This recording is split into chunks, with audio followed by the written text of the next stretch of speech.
अस्सलाम वालेकुम दोस्तों, मैं हूं अली जावेद नकवी। कोरोना वायरस को लेकर सियासत और एक दूसरे पर इल्ज़ाम तराशी का सिलसिला शुरू हो गया है। सिंध और वफाकी हुकूमत आमने सामने आ गई हैं। वज़ीर आला सिंध ने बढ़ती हुई अमवात पर इन्ना लिल्लाहि व इन्ना इलैहि राजिऊन पढ़ दिया है, जबकि वफाक के नुमाइंदे और पीटीआई के रहनुमा उनका मजाक उड़ा रहे हैं। वज़ीर आला सिंध मुराद अली शाह के बकौल सिंध में अमवात की शरह 2.4% हो गई है, जो बहुत तशवीशनाक है। वज़ीर आला सिंध मुराद अली शाह ने आज न्यूज़ कॉन्फ्रेंस की तो उनका जवाब देने के लिए फिरदौस आशिक अवान और अली जैदी मैदान में आ गए। हुकूमत में इस वक्त फिरदौस आशिक अवान और शेख रशीद ऐसी शख्सियतें जिनकी कोशिश होती है कि कोई काम करें या ना करें, टीवी की स्क्रीन पर नजर आते रहें। शेख रशीद की ये आखिरी बारी है। उनकी कोशिश ये है कि हुकूमत जितने माह मजीद चल सकती है चल जाए, इसलिए उन्हें सब ठीक नजर आ रहा है। दोस्तों, अगर आपने अभी तक हमारे चैनल उर्दू न्यूज़ टीवी को लाइक और सब्सक्राइब नहीं किया तो चैनल को लाइक और सब्सक्राइब कर लें। नीचे घंटी के निशान को भी दबाएं ताकि आपको हमारी मालूमाती वीडियोस देखने को मिलती रहे। कराची के इंडस अस्पताल और जिन्ना अस्पताल में एक दो नहीं दर्जनों लोगों की पुरअसरार मौत हो चुकी है। वो दौराने इलाज मर जाते हैं या उन्हें मुर्दा हालत में लाया जाता है। डॉक्टर्स ने ऐसी कई नाशों का चेस्ट एक्सरे कराया जिससे यह साबित हो गया कि वो किसी पुरअसरार बीमारी के नहीं बल्कि कोरोना का शिकार हुए हैं। फैसल एदी का कहना है कि 2 हफ्तों में घरों और अस्पतालों से 400 लाशें मुंतकिल की गई हैं। गुज़िश्ता कुछ दिनों में कराची में शरह अमवात बढ़ गई है। अब मसला यह है कि लोग कोरोना की सूरत छुपा रहे हैं। किसी के यहां कोरोना से कोई फौतगी होती है तो लोग इतला नहीं दे रहे। लोगों को यह भी डर है कि अगर किसी को पता चल गया कि कोरोना से इंतकाल हुआ है तो कोई नमाज जनाजा में भी नहीं आएगा। वफाकी हुकूमत ने लॉकडाउन में तोसी तो की है, लेकिन अमलन नरमी कर दी है। हतमी फैसला सूबों पर छोड़ दिया गया था।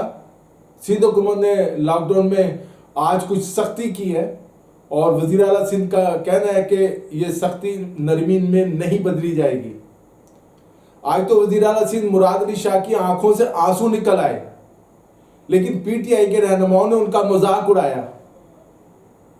मैंने चंद दिन पहले तजवीज़ दी थी कि बेहतर यही है कि तमाम सियासी जमातें और रहनुमा मिलकर एक कौमी हुकूमत बना लें और आइनी रास्ता ये है कि वज़ीर आज़म इमरान खान सदर ममलिकत को कौमी असम्बली तोड़ने का मशवरा दें। 90 दिन के लिए एक निगरान हुकूमत तश्कील दे दी जाए। आइन में यह गुंजाइश मौजूद है कि इमरजेंसी और नागहानी सूरत में इस निगरान हुकूमत की मुद्दत में तोसी भी की जा सकती है। मैं अपनी तजवीज़ पे कायम हूं। जाहिर है यह तजवीज़ पीटीआई के वज़रा और रहनुमाओं को पसंद नहीं आएगी। कौन चाहता है कि इक़्तिदार के मज़े छोड़े, अपनी वजारतें छोड़े, मौजें छोड़े। लेकिन सुप्रीम कोर्ट के चीफ जस्टिस समेत 5 रुकनी बेंच ने कोरोना वायरस अस खुद नोटिस केस में हुकूमत की कारकर्दगी का पोल खोल दिया है। यह डूब मरने का मुकाम है। बहुत दावे किए जाते थे। बहरहाल वज़ीर आज़म इमरान खान ने डॉक्टर जफर मिर्जा की सरजरिश की है कि वह हुकूमती कारकर्दगी के हवाले से सुप्रीम कोर्ट को कायल नहीं कर सके। हालांकि हुकूमत जबरदस्त काम कर रही है।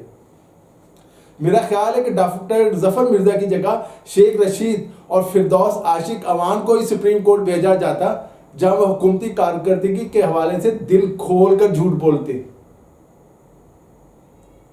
एक बड़ी खबर यह है कि वज़ीर आज़म इमरान खान से DGISI लेफ्टिनेंट जनरल फैज़ हमीद ने मुलाकात की है। वज़ीर आज़म के दफ्तर में होने वाली मुलाकात में कौमी सलामती से मुतालिक अमूर पर तबादला ख्याल किया गया। इससे पहले 13 अप्रैल को भी वज़ीर आज़म इमरान खान से army chief general Qamar Javed Bajwa की मुलाकात हुई थी, जिसमें DGISI लेफ्टिनेंट जनरल फैज़ हमीद भी मौजूद थे।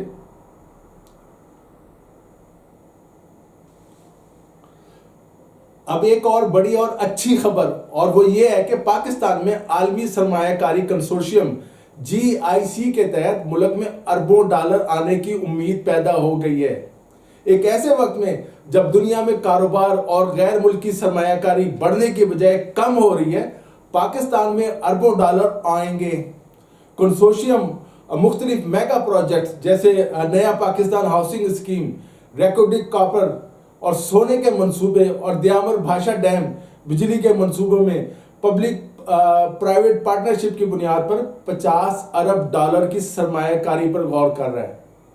कंसोर्शियम न सिर्फ इंफ्रास्ट्रक्चर के बड़े मंसूबों बल्कि मुआशरती शोबे की स्कीमों के लिए भी माली मदद फराहम कर सकता है। अच्छी खबर तो आपने सुन ली, अब एक बुरी खबर भी सुन लें। मुशीर तिजारत अब्दुल रज़ाक दाऊद का कहना है कि कोरोना की वजह से मुल्क की मुआशी हालत काफ़ी नाजुक है। आलमी बैंक और IMF ने भी पाकिस्तान के हवाले से पेशगोई कर दी है। कोरोना की वजह से पाकिस्तान की बरामदात में 3 अरब डॉलर तक कमी का इम्कान है।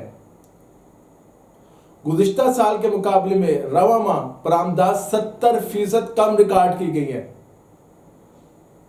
उनका कहना था कि आलमी बैंक और आलमी मालियाती फंड ने भी पाकिस्तानी मईशत के हवाले से पेशगोई की। मौजूदा सूरत हाल की वजह से मुआशी हालत काफ़ी ख़राब है।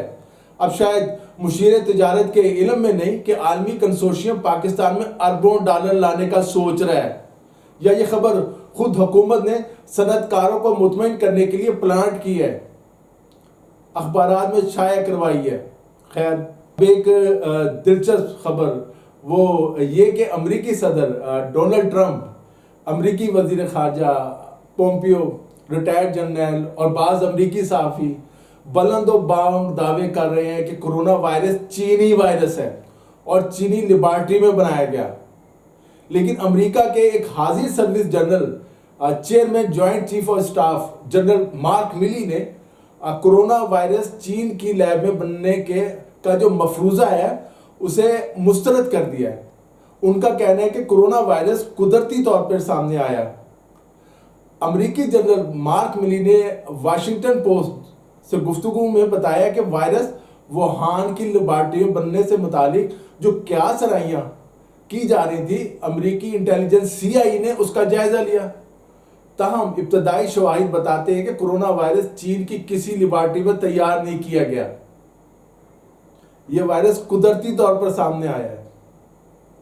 अब मालूम नहीं ये अमेरिका की नई पॉलिसी है या अमेरिकी जनरल का जाती बयान, और उन्होंने इस बयान से कब अमेरिकी सदर ट्रंप से इजाजत ली थी या नहीं। दोस्तों, आज के लिए इतना ही। अगर आपने अभी तक हमारे चैनल उर्दू न्यूज़ TV को लाइक और सब्सक्राइब नहीं किया तो चैनल को लाइक और सब्सक्राइब कर लें।